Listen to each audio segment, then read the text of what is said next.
Mr. Utterson, que era un conocido abogado, era un hombre de aspecto hosco y tan rudo que jamás se había visto iluminado por una sonrisa.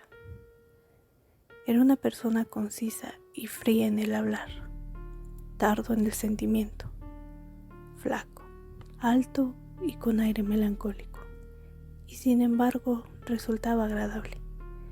En las reuniones con sus amigos, sobre todo cuando el vino era de su agrado, algo indudablemente tierno y humano emanaba de sus ojos, algo que, no obstante, nunca se convertía en palabras, pero que hablaba no solo a través de los silenciosos gestos de su rostro en la sobremesa, sino más a menudo y con mayor intensidad en los actos de su vida. Era un hombre que practicaba una gran austeridad. Bebía ginebra cuando estaba a solas, como para mortificar su preferencia por los vinos de buena cosecha. Y aunque le gustaba el teatro, hacía más de 20 años que no se paraba en uno. No obstante, era en extremo tolerante con los demás, maravillándose a veces casi con envidia ante la gran fuerza de ánimo que implicaba sus buenas acciones, y en último extremo, inclinado a ayudar más que a censurar. Comparto la herejía de Caín, decía a menudo. Dejo que mi hermano se vaya al diablo de su propia manera. En ese sentido, le tocaba hacer con frecuencia la última amistad respetable y la última buena influencia en las vidas de muchas personas que iban pendiente abajo. Y respecto a ellos, mientras acudieran a su buffet, nunca mostró el menor cambio en su actitud. Sin duda, nada de esto le resultaba difícil a Mr. Utterson, pues en el mejor de los casos se mostraba impasible. E incluso sus amistades parecían estar fundadas en una elección que llegaba a la universidad, lo que indica un buen corazón. Es señal de modestia en el hombre aceptar el círculo de amistades que le ha brindado la suerte. Así actuaba el abogado. Sus amigos eran principalmente los de su propia sangre y aquellos a los que conocía desde hacía tiempo. Sus afectos eran como la hiedra, crecían con el tiempo y se extendían ampliamente sin que ello implicara ningún mérito particular en los destinatarios. De ellos se derivaba sin duda el vínculo que lo unía a Mr. Richard Enfield, uno de sus parientes lejanos y hombre muy conocido en la ciudad. Nadie podía explicarse a qué venía el uno y el otro, o qué podían tener en común.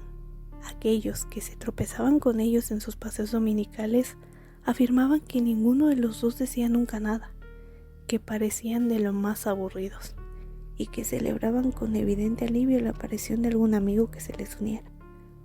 Pese a ello, los dos hombres concedían una gran importancia a esas excursiones citadinas, consideradas como lo mejor de la semana, y no solo rechazaban otras ocasiones de divertirse, sino que incluso se resistían a las llamadas de los negocios con tal de poder gozar de esos paseos en forma ininterrumpida. Ocurrió que una de esas caminatas los condujo a una calle lateral de un concurrido barrio de Londres. La calle era pequeña y lo que se llama tranquila, pero era muy comercial los días laborales. Sus habitantes, al parecer, vivían con holgura y todos esperaban mejorar cada vez más, porque se veía que empleaban los excedentes de sus ganancias en adornos, de tal modo que las fachadas de las tiendas a lo largo de la calle tenían un aire de invitación, como hileras de sonrientes vendedoras. Incluso los domingos, cuando velaba sus más floridos encantos y permanecía relativamente vacía, la calle brillaba en contrastes con el deslustrado vecindario al que pertenecía como un fuego en el bosque, con sus postigos recién pintados, sus adornos de latón bien pulidos y la limpieza y alegría generales. Llamaba la atención y complacía al instante los ojos del transeúnte. A 2 puertas de una esquina en el lado izquierdo yendo hacia el este, la línea de la fachada quedaba rota por la entrada a un patio. Y justo en ese punto, un edificio de aspecto siniestro proyectaba el alero de su tejado sobre la calle. Tenía 2 pisos. No mostraba ninguna ventana, nada excepto una puerta en la planta baja y un muro liso descolorido en la planta superior. y en todo su aspecto reflejaba las huellas de una prolongada y sórdida negligencia. La puerta, que no tenía ni campanilla ni aldaba, tenía la pintura ampollada y desteñida. Los vagabundos se metían en el hueco y encendían cerillas frotándolas en los paneles. Los niños jugaban a las tiendas en sus escalones y los colegiales calaban sus navajas en las molduras, porque desde hacía casi una generación no había aparecido nadie para echar a aquellos visitantes ocasionales o reparar sus estragos. Mr. Enfield y el abogado caminaban por el otro lado de la calle, pero cuando pasaron a la altura de la entrada, el primero alzó su bastón y señaló. ¿Ha observado alguna vez esa puerta?, preguntó, y cuando su compañero respondió afirmativamente, añadió: en mis recuerdos está relacionada con una historia muy extraña. ¿De veras?, dijo Mr. Utterson con un ligero cambio de voz. ¿Y cuál es? Verá, fue así, respondió Mr. Enfield. Me dirigí a casa de algún lugar en el otro extremo del mundo. Eran cerca de las 3 en una negra madrugada de invierno, y mi camino me condujo a través de una parte de la ciudad donde no había literalmente nada que ver excepto las farolas de gas. Calle tras calle todo el mundo dormía. Calle tras calle, todas estaban iluminadas como para una procesión y todas tan vacías como para una iglesia.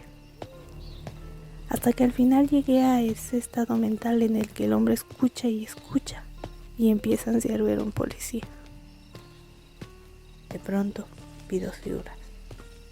La una era un hombrecillo que caminaba a un buen paso hacia el este, y la otra, una niña de unos 8 o 10 años que corría tan aprisa como podía por una callejuela.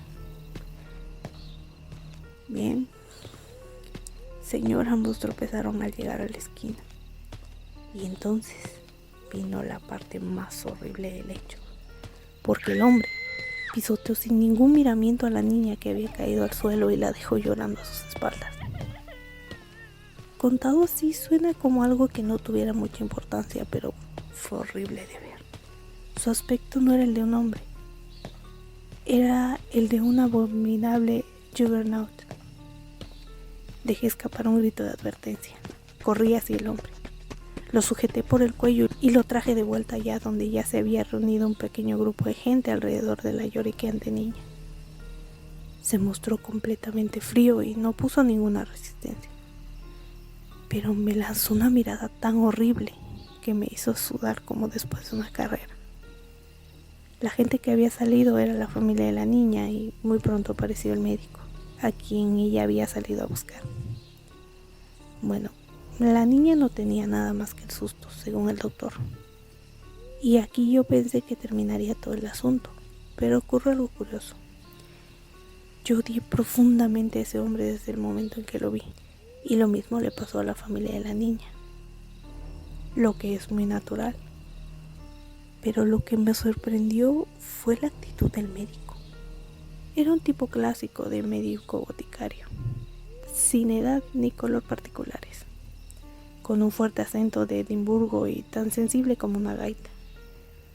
Bueno, señor, pues le ocurrió como al resto de nosotros. Cada vez que miraba a mi prisionero se ponía enfermo, palidecía y parecía tener deseos de matarlo. Yo supe lo que pensaba, al igual que él sabía lo que yo pensaba. Y puesto que matarlo quedaba descartado, hicimos lo que mejor nos pareció en vez de quitarle la vida. Le dijimos al hombre que íbamos a organizar un escándalo tan grande a causa de lo que había hecho, que su nombre iba a apestar de extremo a extremo de Londres. Le dijimos que si tenía algún amigo que le importara realmente, seguramente lo perdería. Y mientras lo amenazábamos de aquel modo, teníamos que mantenerlo alejado de las mujeres, que parecían arpías de lo excitadas que se encontraban. Nunca vi un círculo de personas tan llenas de ira, y en el centro se encontraba aquel hombre impasible, con una especie de frialdad llena de desprecio. Aunque también estaba asustado, era evidente, pero soportándolo todo como un verdadero diablo. Si lo que ustedes quieren es sacar dinero de este incidente, dijo, estoy dispuesto a dárselos. Cualquier caballero desea evitar una escena desagradable. Díganme ustedes la cantidad. Bien, pues sucedió que nos prometió 100 libras para la familia de la pequeña. Él deseaba marcharse de ahí lo antes posible, pero nosotros se lo impedíamos con nuestra actitud amenazante. El siguiente paso era ir en busca del dinero. Y entonces sucedió que nos trajo precisamente delante de esa puerta. Sacó una llave, entró y a los pocos momentos salió con 10 libras en oro y un cheque del banco de Coates que cubría el resto. Pagadero al portador y firmado por un hombre que prefiero no mencionar. Aunque es precisamente el punto central de esa historia, pues resulta que es un personaje muy conocido que aparece con frecuencia en los diarios. La cifra no era pequeña, pero la firma en realidad era importante, tanto que yo dudaba que fuera auténtica. Así que me tomé la atribución de señalar que aquello me parecía sospechoso, pues un hombre normal no va a la puerta de un sótano a las 4 de la madrugada y vuelve con un cheque firmado por otro hombre y por una cifra de casi 100 libras. Pero el hombre se mostró completamente tranquilo y hasta con un dejo de burla en su semblante. Tranquilícese, dijo. Me quedaré con usted hasta que abra el banco y yo mismo cobraré el cheque. Así que nos fuimos todos, el médico, el padre de la niña, el individuo agresor y yo a pasar el resto de la noche en mi bufete. Y al día siguiente, después de desayunar, nos fuimos todos al banco y ahí presenté el cheque para su cobro, creyendo todavía que se trataba de un documento fraudulento. Pero no fue así. El cheque era bueno y fue pagado puntualmente. Vaya, exclamó Mr. Utterson. Yo creo que usted está pensando lo mismo que yo. Sí, en efecto, era un asunto muy extraño, pues aquel hombre era de esos por los que nadie daría un centavo.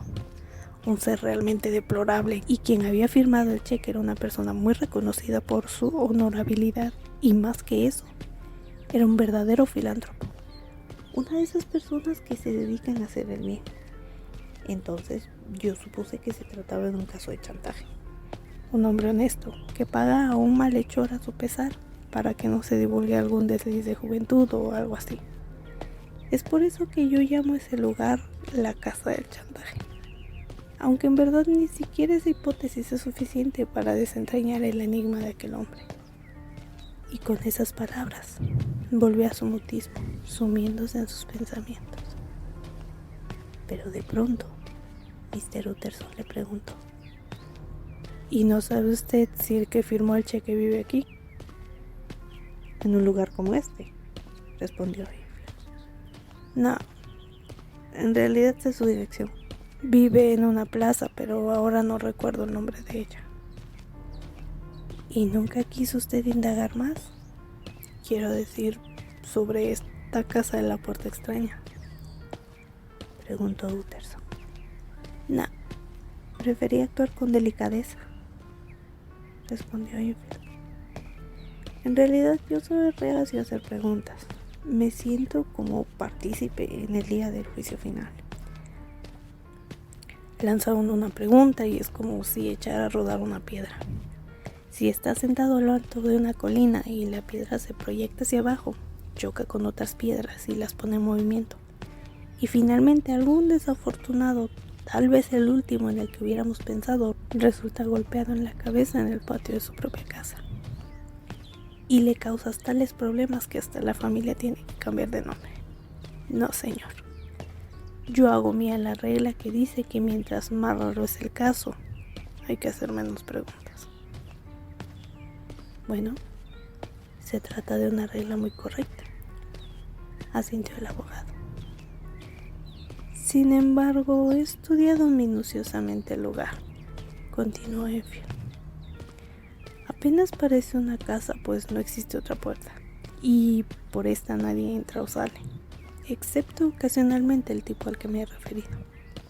En el primer piso hay 3 ventanas que miran al patio, pero abajo no hay ninguna. Las ventanas se encuentran perfectamente limpias, pero siempre están cerradas. Por otro lado, con frecuencia se ve humo que sale de la chimenea, de lo que se deduce que alguien vive ahí. Lo que no es del todo seguro, pues aquí las casas se encuentran tan apiñadas alrededor de este patio que es difícil discernir dónde termina una y comienza la otra. La pareja siguió caminando en silencio durante un trecho hasta que, finalmente, dijo Mr. Utterson: en verdad esa regla suya es muy buena. Supongo que sí, respondió Enfield. No obstante, dijo el abogado, hay algo que me gustaría saber y se trata del nombre del sujeto que agredió a la niña. Bueno, dijo Enfield, no veo que eso pudiera ser penoso para nadie. Se llamaba Hyde. Exclamó Utterson. ¿Y cómo era? En realidad no me sería fácil describirlo. Su apariencia tenía algo extraño, misterioso, algo muy desagradable. Nunca he visto un hombre que me disgustara más, pero la verdad es que no sé por qué razón. Debe ser algún tipo de deformidad, aunque no sé en qué consiste. Pero sí puedo decir que se trata de un hombre fuera de lo común, auténticamente anormal, aunque no podré especificar en qué consiste su anormalidad. No, señor, no puedo evitar el hecho de que me resulte imposible describirlo. Lo que no proviene de mi falta de memoria, porque le aseguro que en este momento puedo verlo en mi imaginación como si lo tuviera delante de los ojos. Mr. Utterson siguió caminando un trecho en silencio, como si estuviera sumido en profundas reflexiones. ¿Estás seguro que usó una llave para entrar?, finalmente preguntó. Mi querido señor, exclamó Enfield en un tono de reproche. Sí, lo entiendo, dijo Utterson. Sé perfectamente que mi interés puede parecerle extraño, pero el hecho es que si no le pregunto el nombre del otro personaje es porque yo lo conozco. Y resulta, Richard, que su relato me resulta demasiado significativo.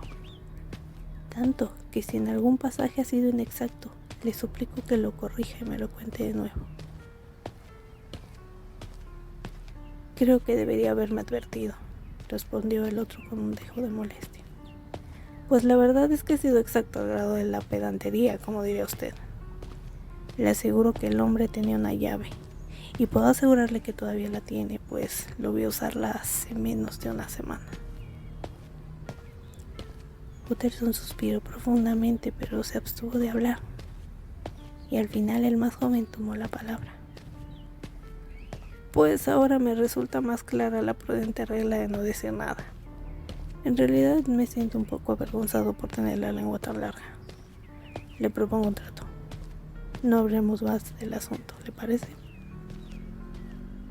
Acepto de buen agrado, dijo el abogado. Y sellemos el pacto con un apretón de manos, Richard.